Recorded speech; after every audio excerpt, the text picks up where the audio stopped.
Never try to control someone else's gate, especially when that gate is the only thing keeping your private community private, and the person you're messing with has the power to make your life a living hell by opening it to the public. HOAs often think they can control everything in their neighborhood, from paint colors to parking spaces. But sometimes they get so arrogant they try to take control of something they have no right to, not realizing they're handing their enemy the perfect weapon to destroy their precious privacy. This is the story of how Karen, an HOA president, tried to control my gate access, and how I turned the tables by opening her precious community to the very people she'd been keeping out. My name is Dave Martinez. I'm 45 years old, and I live in a nice house at the entrance to a gated community called Pine Ridge. My house is special because it's not actually part of Pine Ridge. My grandfather built this house back in the 1950s, long before Pine Ridge existed.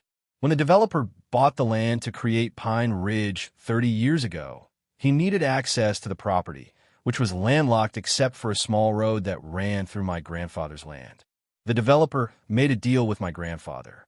In exchange for an easement allowing access to Pine Ridge, my grandfather retained ownership of the road and the gate that controlled access to the community. The agreement was simple. My family would maintain the road and the gate, and the Pine Ridge HOA would pay us an annual fee for the easement. Most importantly, my family retained full control over who could and couldn't enter the community.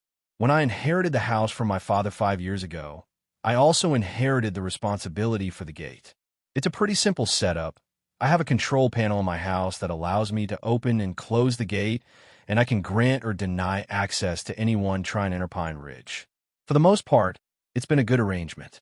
The HOA pays me on time, and I keep the gate in good working order.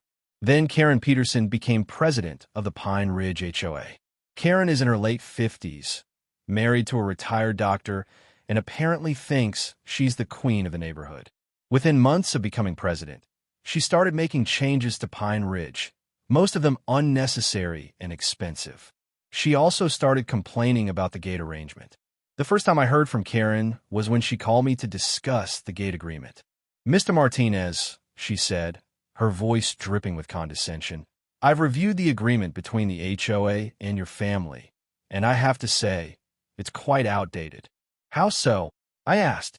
"Well, for one thing, it gives you too much control over who enters our community," Karen said.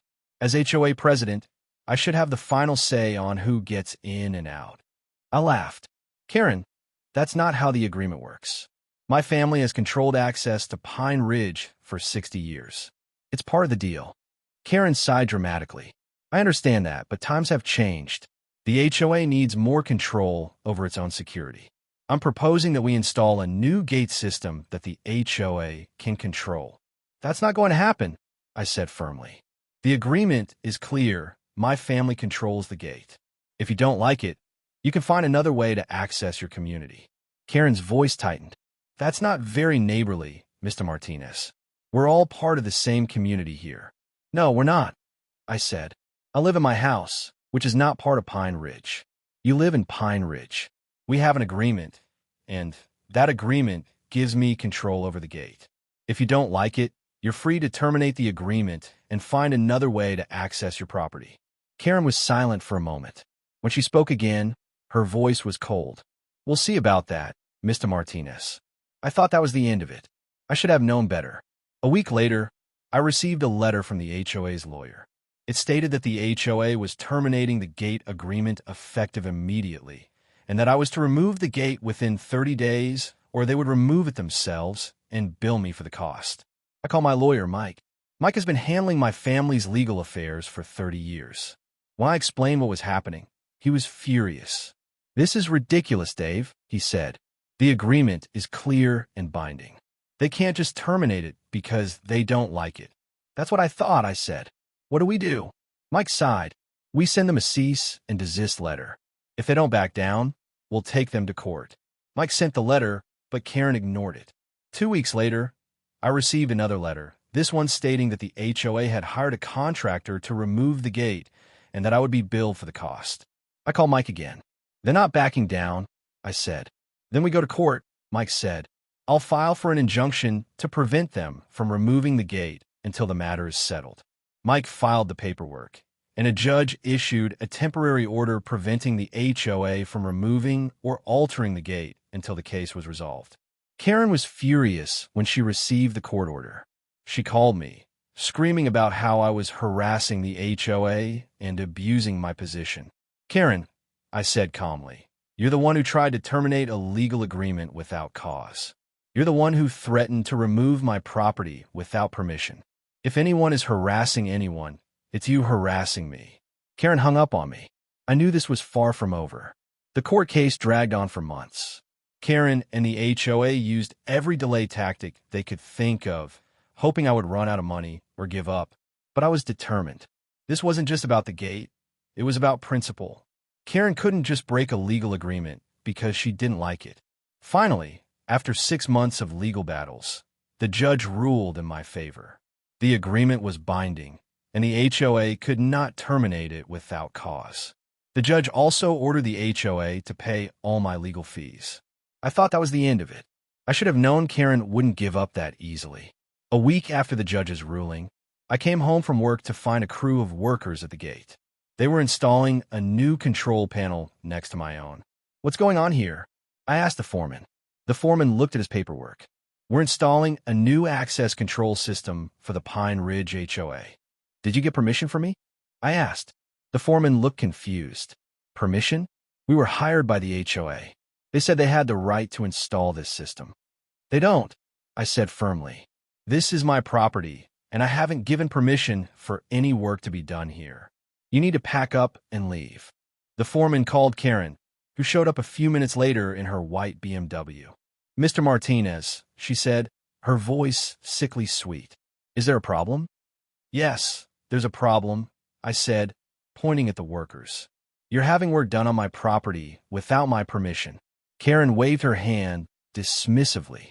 "This isn't your property. It's part of the easement, which means the HOA has the right to make improvements to it." "That's not what the judge said," I replied. "The easement gives you the right to use the road, not to make changes to it or my property.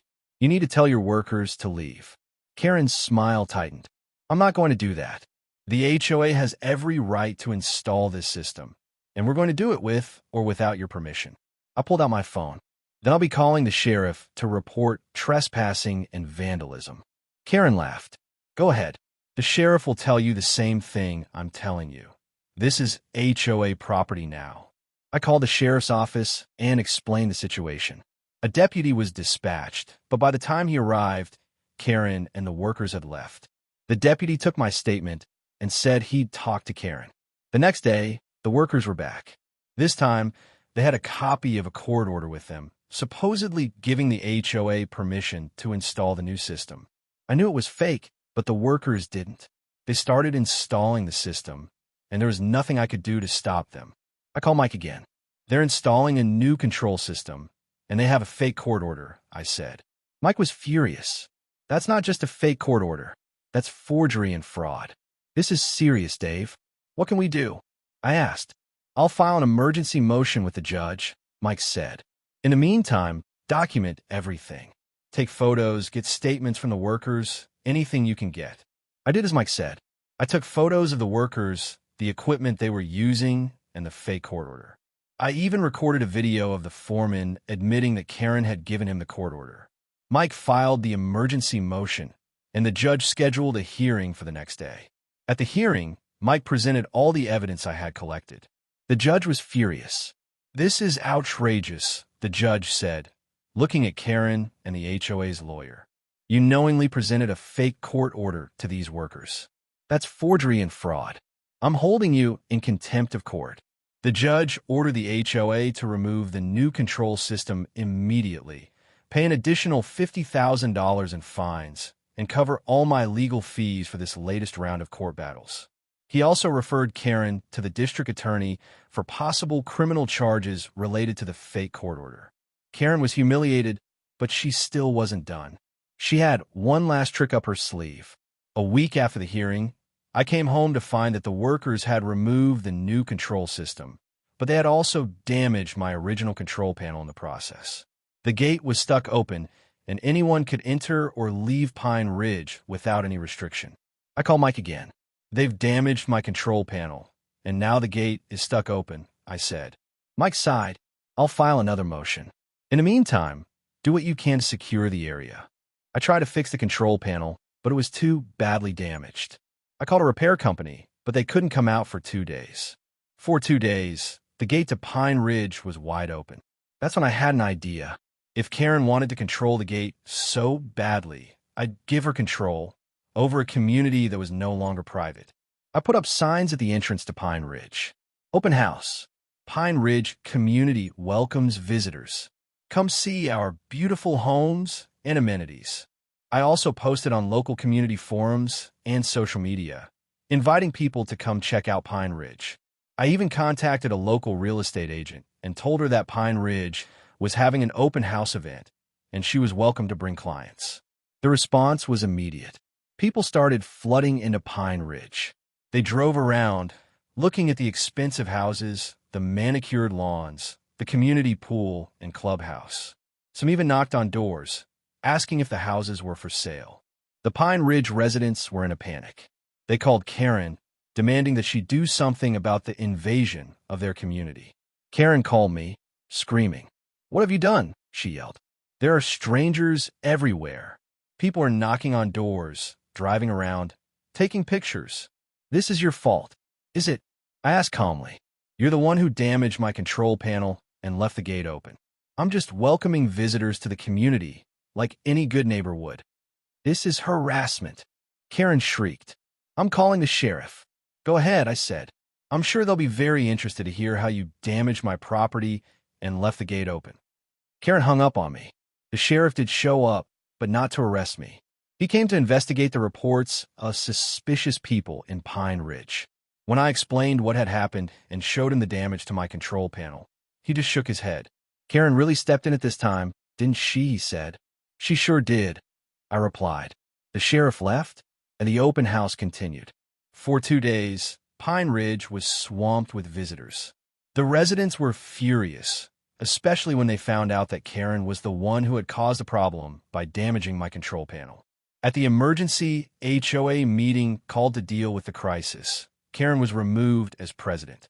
The new board immediately called me to apologize and ask if I could fix the gate. I agreed, but I told them it would take a few days. In the meantime, they might want to consider how they wanted to handle their security going forward. 3 days later, I fixed the control panel and closed the gate. The open house was over, but the damage to Karen's reputation was done. She was now the most hated person in Pine Ridge. The new HOA board signed a new agreement with me, one that gave me even more control over the gate and increased the annual fee they paid me. They also agreed to pay for all the repairs to my control panel. As for Karen, she was investigated by the district attorney for the fake court order. She ended up pleading guilty to a misdemeanor charge of fraud and was sentenced to community service and a fine. She also had to personally pay me for the damage to my control panel. The lesson? Be careful what you wish for, especially when you're trying to take something that doesn't belong to you. Because when you mess with someone's property and try to control what isn't yours, you might just end up losing control of everything you were trying to protect. Subscribe for more stories about HOAs getting what they deserve.